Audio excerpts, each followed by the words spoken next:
All right, everyone. Hi, it's nice to see you again. It's Greg Sullivan here from J SETI CE-5 Japan, and we're here again with a second installment of Super Logical on the new YouTube channel. Today, another special guest, Peter Whitley, this MUFON Japan coordinator. He's over a little bit further east, west of me, but to another American in the scene here, fellow expat and cohort in the UFO field here. Great to see you, Peter. Thanks for coming today. Thank you for having me, Greg. It's great to see you. I'm happy to be here on Super Logical. Yeah. I'll keep your introduction short because you've had some great interviews recently that people can get the background. But Yeah. we have definitely a unique thing to share that we're both here active in this research in Japan. In the last 2 years under COVID and lockdowns and stuff, it's been really surreal with the lack of Western and foreign tourists, and of course with the Tokyo Olympics. What a timeline change we had here with all that. How have you been during all this? Have you been home at all? Absolutely. It's been a whole shift in lifestyle, but we're getting through it. My hope is that it ends soon and we can kind of go back to normal. I always keep my fingers crossed for stuff like this. This too shall pass. There you go. Yeah, it's like the George Harrison song, whatever. Yeah. That's right. And so, there's so much to talk about, but let's, first off, UFOs in Japan, this whole worldwide, obviously the extraterrestrial issue is a worldwide phenomenon, but there's a lot of pockets in the world that, people are just unaware of. So in my research, in J SETI here, I've encountered and interacted and collaborated with all sorts of local researchers who have their own niche, and most of it is untranslated and not available in English. So it is really an island nation here.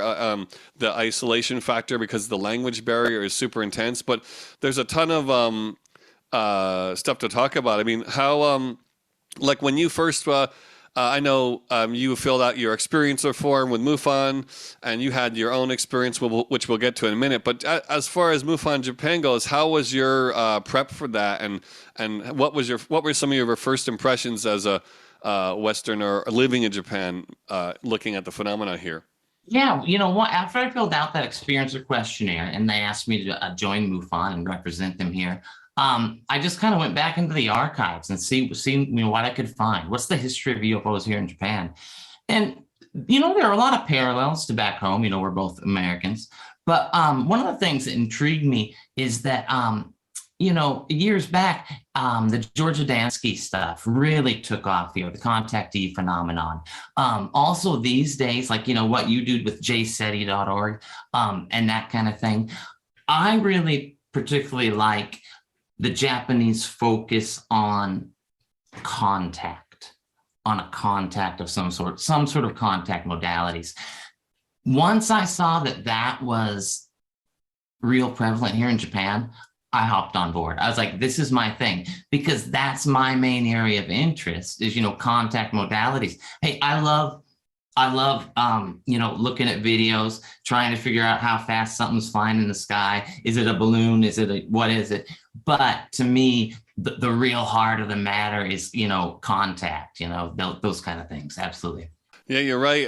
It's surprising how a lot of those early researchers or people who came up to say hello at events and stuff were a part of that whole GAP Get Acquainted project, and I thought that sort of is the same initials as George Adamski, the George Adamski project, you might call it. Yeah. So there was GAP, and then also CBA, the Cosmic Brotherhood Association, I think it was, and members and their relatives often stop by to say hello. So that whole Adamski boom was way more prevalent here than in the US, wasn't it?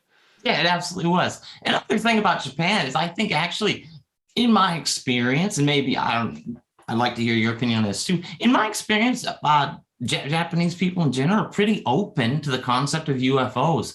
I think back in the States, when I told people, I've had some experiences and stuff like that, half of them kind of jokingly ridiculed me. It wasn't bad. But here you talk to people about it and they kind of say, Yeah.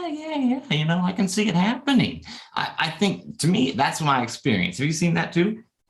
Yeah, totally. It's people are quite open-minded because they have that the first of all, I guess, yeah, the Buddhist and Shinto influence, and obviously with the Buddhism, a lot of a large part of that is the after death experience, and the whole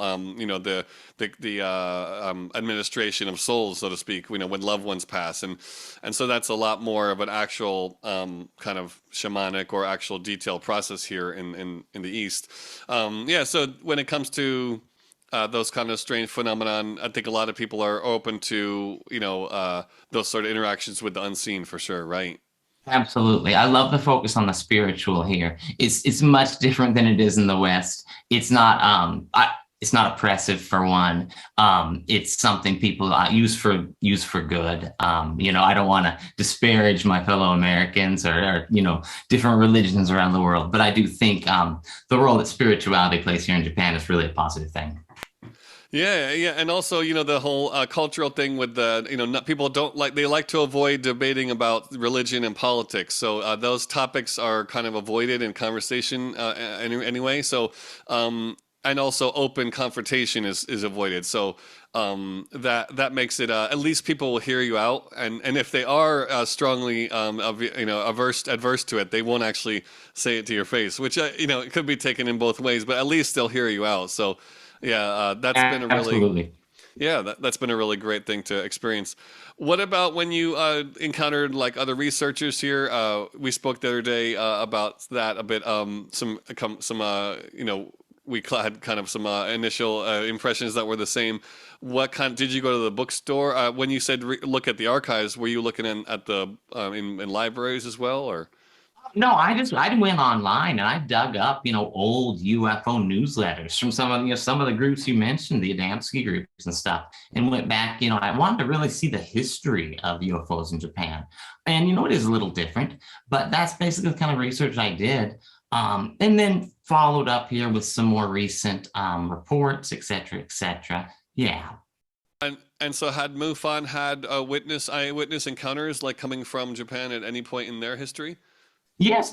In fact, years ago, we did have a MUFON representative here in Japan. That individual left. There was an opening, and it was offered to me. And of course, I jumped on it once I found what the scene is like here. And we do get, MUFON doesn't have a huge presence in Japan. It's not as well known as it is in other countries. I'm hoping to change that.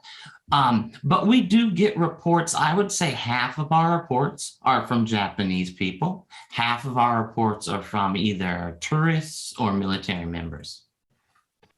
Right. I mean, with all the climbing Mount Fuji and all the tourism is quite once you do get here, there is a lot of it's actually quite easy to travel around. So people do make it to all the nooks and crannies, and they might see stuff from a hot spring outside, an outdoor bath, or hiking or Yeah. skiing or something.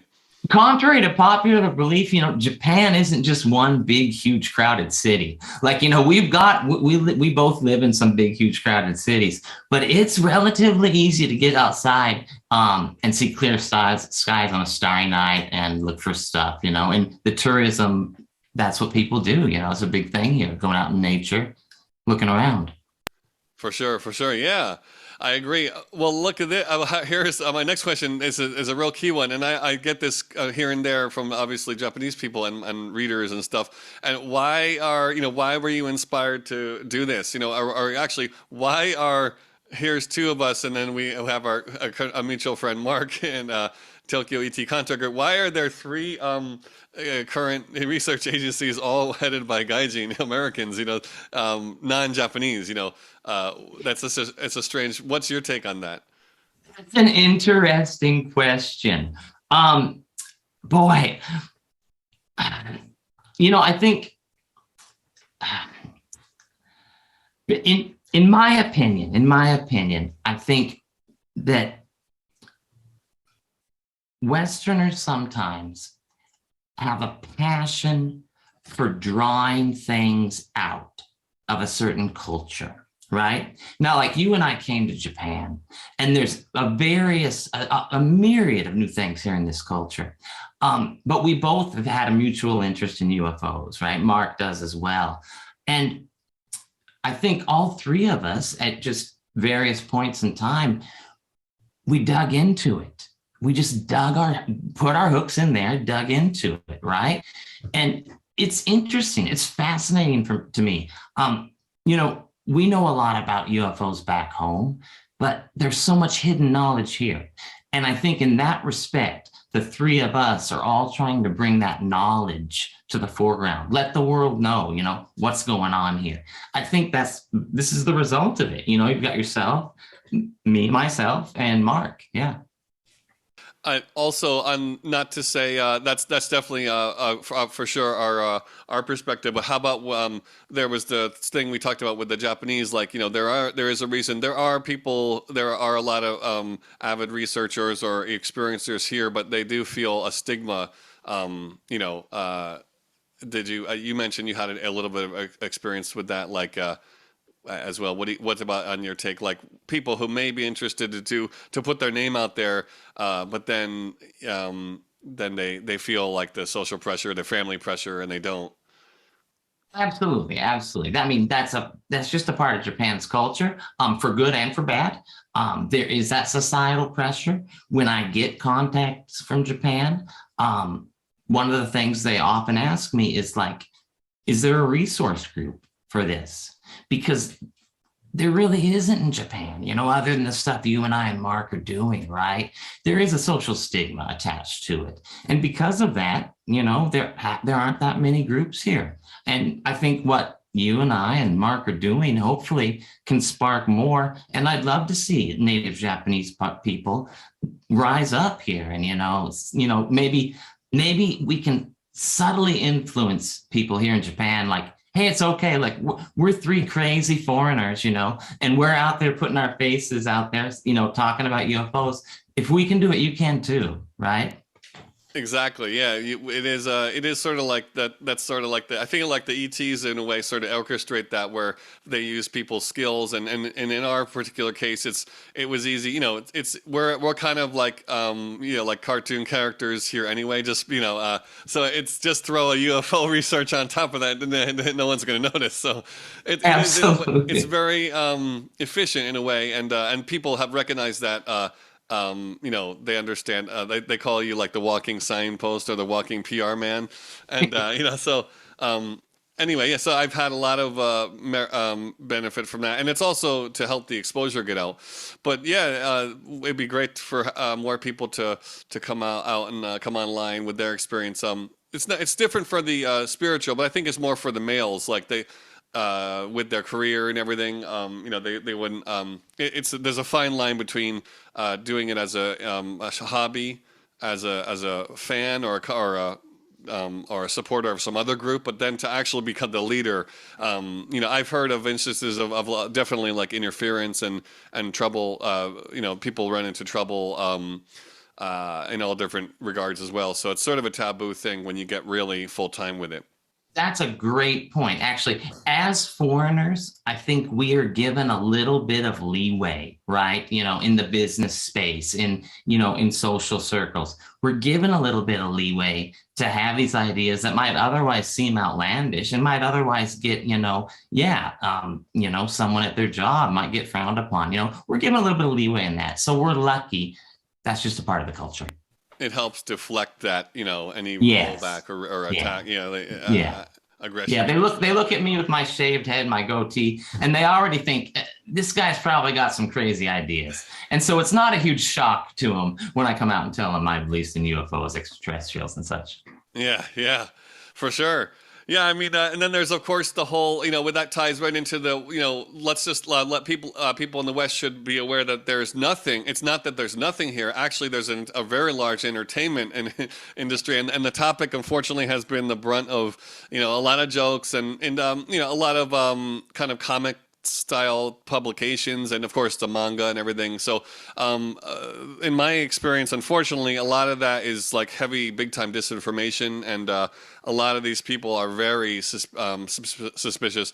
Most of the I call them the UFO mafia. That's a whole topic for another video, because I have tons of experiences with these guys, and most of them have fake names. Most of them are not UFO researchers, they're actually media people, and most of them are compromised in that regard because they're just supporting their own thing, so they don't have any quality check, and most of the stuff they rely on is like tabloid trash. It's a bit hard. To be blunt, I am a New Yorker. Excuse me. No, I agree. It's a bit hard to explain to those who don't live in Japan, but imagine if the Kardashians were on a show and they played a segment about UFOs, and then they asked the Kardashians what they thought. That's kind of a lot of the news media, what we get here, more or less. Well, so have you interacted with any of those groups? Like, of course, there's the Mu. Mu is the Lemuria is also the other name for it, is the continent of Mu, and so the Mu is the name of a long-running sort of occult. It's like the Mad magazine for the supernatural here. It's definitely comical, and they have a huge following and readership. Yeah. But my point is that sort of in the end, here we are in 2022, and real research is being compromised, and also they're sort of the media, the doors that open for them to media wise are just really unfair a lot of times. So there's a domination of these kind of like tabloid elements in the media, mass media here. Yeah, I mean, and Mu was affiliated with the International UFO Laboratory, which opened up last year. And while I commend the efforts of them doing it, but some of the media coverage is, you've got the founders standing there, and then you've got this big green alien statue next to them. Doesn't really do any favors when we're trying to get people to take this seriously.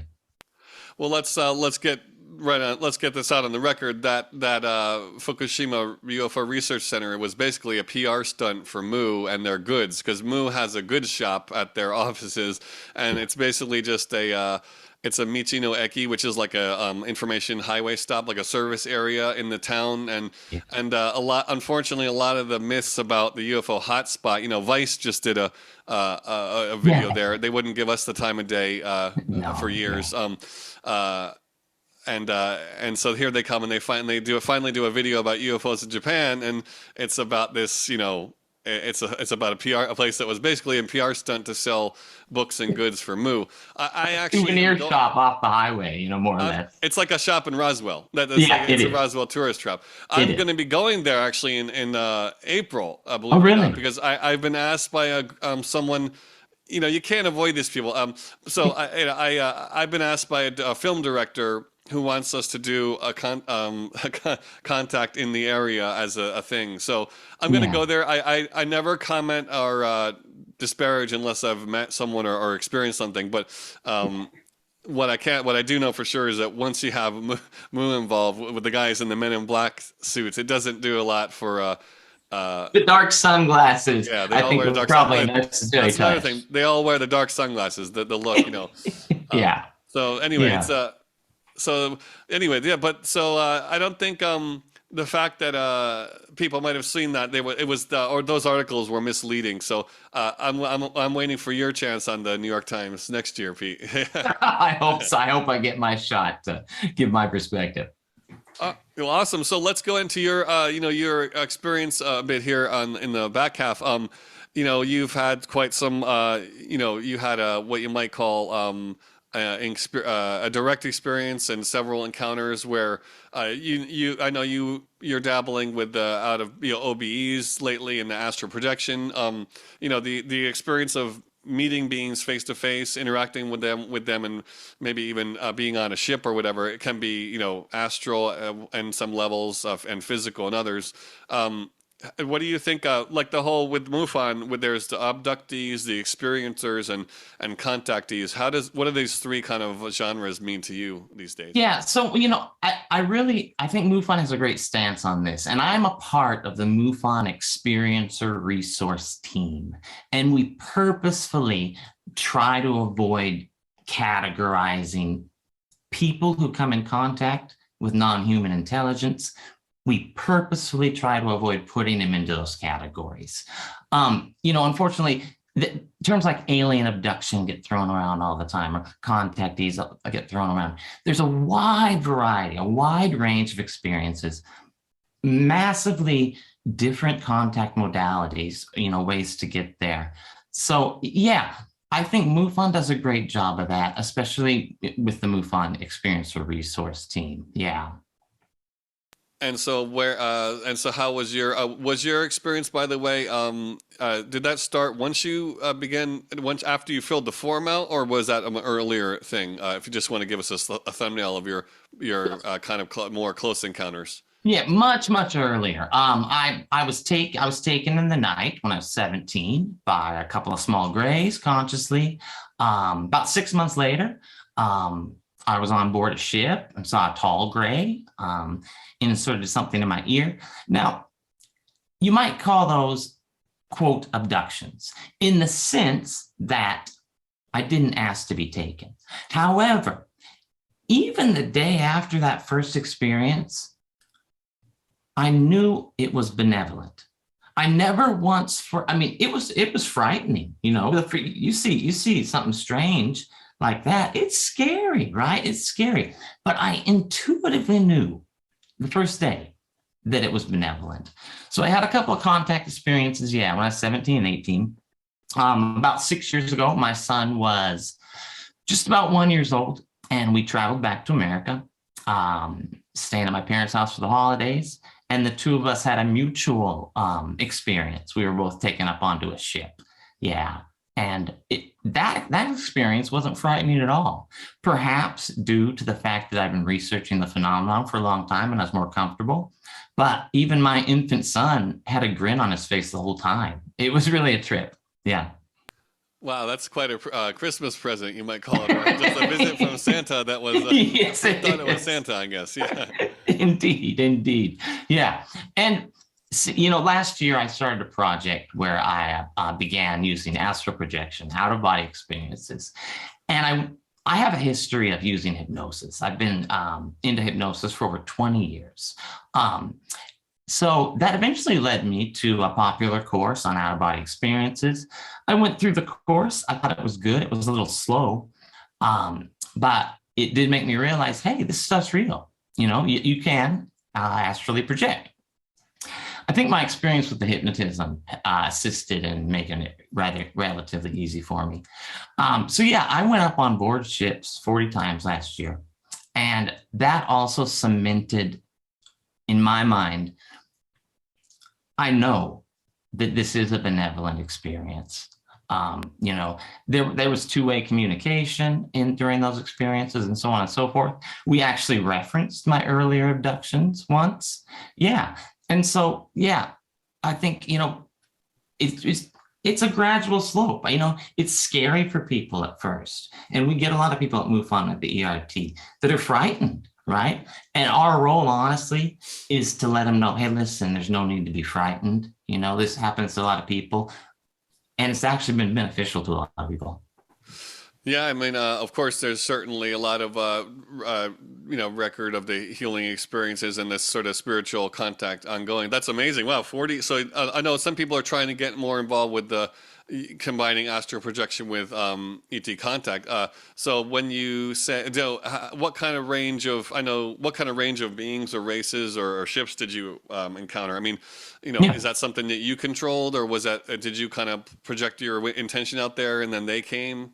Yeah, I got into it. The reason I got into it in the first place was solely with the intent to visit UFOs. I heard about astral projection. I thought, hey, I'm going to try this, and I want to go up there and visit these UFOs and talk to them. So to answer your question, about when I go up there, they just take over. They show me what they want to show me. It is a two-way street. There is communication. I can ask questions about things, but I don't dictate what I see during these experiences. Yeah. In terms of the ships and the entities, that's a great question, and I think it's important. In my 40 experiences, to the best of my knowledge, I met with 5 distinct entities, and only 5. 2 grays, 1 tall gray, and 2 mantis type entities. They looked different, but they were clearly of the same type. In terms of ships, the Greys that I met, we met on one ship that seemed to me to be a traditional UFO, as we hear experiencers report. The mantis type entities, we were on a different ship. Yeah. So it was very consistent. These 5 entities were the only ones that guided me. Each time, basically, I would appear up there and they would guide me to show me something. I did see other entities on the ships, but I did not interact with them for the most part. Wow, that's amazing. Yeah, so you've got, I'm sure I'm writing, my next book is going to be about contacting with star family. And, you know, like you're saying, this is actually something that is oftentimes orchestrated before birth. So the fact that your son at 1 year old, 1 year old, you know, had the experience, and then you were so young when it started for you, it kind of ties into that. And, but also that now that you've actually, connected to a way that you can kind of initiate that contact is really amazing. So you were able to kind of blast through the whole. You were able to master enough, because in my understanding, you know, you've got to get up to the higher astral, and along the way, there's a lot of places you could get, you know. Hiccups, and then blast, and then it get pulled back to the body. Did you? How long was that? How was that journey to actually? Were the ETs sort of waiting for you once you started to actually really go out? Was that a real quick thing, or did it take a long time for your intention of the ET contact to actually solidify? That's a good question. I think a lot of people, I think, are thinking that too, have that question. For me personally, like I said, I have over 20 years of hypnosis experience. For me personally, getting into a deep hypnotic state is very easy. I do it almost daily. The astral projection process, where typically you vibrate out of your body, usually happens when the body is in a meditative or hypnotic state. So for me, it wasn't that difficult to get up there. Now, when I arrived there, the first several times, there was someone waiting for me, or something rather, I should say, one of the Greys, but I was placed in front of a window as if I had to wait. I believe there was some acclimation process that I don't understand. Yeah. So as I go into deep hypnosis, there's no one waiting for me down there, except the instances where I see the mantis beings. Now, in the instances where I have met the mantis beings, as I go deep into a hypnotic state, deep into my subconscious, before I astrally pull my body out, I can sense the mantis beings there, which is, so that there's a distinct difference between the two. Yeah, yeah. That's basically the process. That's amazing. You should definitely blog about, or make some articles about that, because I think that's people who have, there's a long-standing history of that sort of OBE or induced astral projection and whatnot, but not that there's not a lot of people or places that have tied that into ET contact yet. So yeah, that's really cool. Yeah, in fact, I've been on a few podcasts. It took, I wasn't sure I was even wanted to share this. I thought, I don't know, are people gonna, even as a full-on UFO researcher and someone who had been an experiencer myself, I was hesitant to come forward with these stories because it's pretty out there. But the response has been amazing. People want to know about it, and people also want to know how to try it. I actually started a very simple website with a forum because I'd like to start conversations with other like-minded people about that. Yeah. If you don't mind, it's petewhitley.org. Yeah. Oh, great. I'll share that in the link down below. Thank you. Yeah. I just, that's why I came forward. I wanted to get conversations.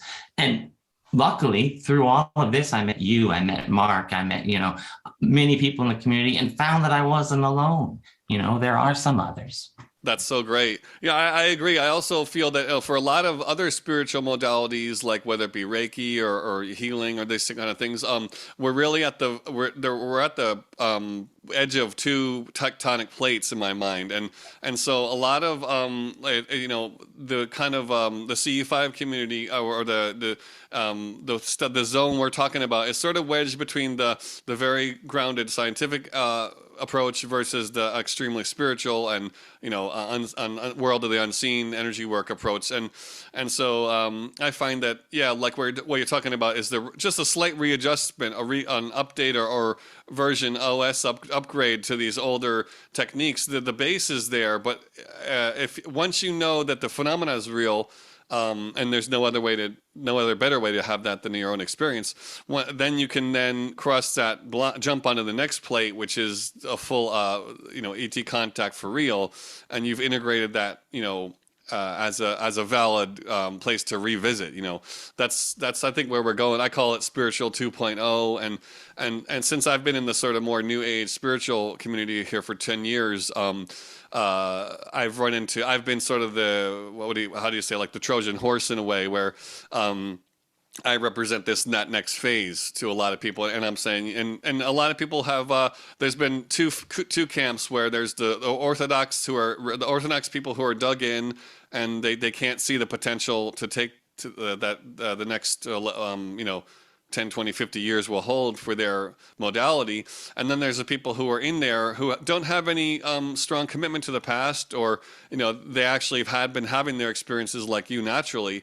And they're like, just, I'm ready to do it. I want to contact. It can be a big jump for people, even people that are on board, believing that UFOs are real, extraterrestrials are real. And I'll be honest with you, I started my astral projection process about 1.5 years ago. 2 years ago, I was a nuts and bolts guy. I was like, where are these ships coming from? Where are these specific entities coming from? Can I touch them, et cetera, et cetera. And even for me, it was a jump. 2 years ago, if I would have watched the video we're making right now about some guy talking about astral projection to aliens, I would have laughed and thought it was a joke. Honestly, it takes an experience. And I know people in your group, jseti.org, have done that. I know you've had skeptics come on your trips and excursions and leave believers. It's a jump. You have to take the jump, but when you do take the jump, it's an expansion of consciousness. Yeah, that's so key. Beautiful. Well put. Yeah, I think it's exciting. The modalities are showing results in all different realms. And there's the documented them will be a whole nother new kind of research. So what have you gotten planned for 2022? And as far as MUFON Japan, I'm so glad we could do this talk today. But what have you got? What else have you have in the pipeline this year? Yeah, absolutely. I think one of the things in the pipeline, I think I don't want to let it out of the bag if I can't, but I think yourself and myself and some other researchers in Asia are kind of coordinating, trying to get the word out that we are. These experiences are happening all over the world. In Asia, it hasn't been out there. With MUFON, I plan to continue promoting the organization here, raise awareness. And in terms of my own astral projection practice, I took a break last year, November, after 40 sessions. And actually, I started up again yesterday. So I have another plan to do another series of sessions, journal them all, and then hopefully I can get in touch with some people that are doing similar things and we can talk about it. That's awesome. Yeah, it's wow. I mean, it's it's a whole other zone to have that internal contact experience, and the inner contact is so powerful. Because I think and it's both. The proof is in the both worlds, the external world of the visual witness phenomena, but then the deeper contact is always internal, I think. Yeah. Absolutely. People need to remember that. People need to remember that there's two different layers of it. There's the physical layer, the layer that we see in our 3D world, but there's also that consciousness layer that I think it's a tougher road to get to, but when you get there, it's so worth it. Yeah, totally. Exactly. My thoughts exactly, Pete. Thank you. Well, thanks so much. I think this is a great place to put a bookmark here, and then we'll continue in part 2 next time. But yeah, it's so thanks for joining us, and I'll link up your site down below. Thank you so much. Thank you so much, Greg, for having me. Look forward to working with you in the future as well. Cheers. Okay. Thank you. Take care. Okay. Bye-bye.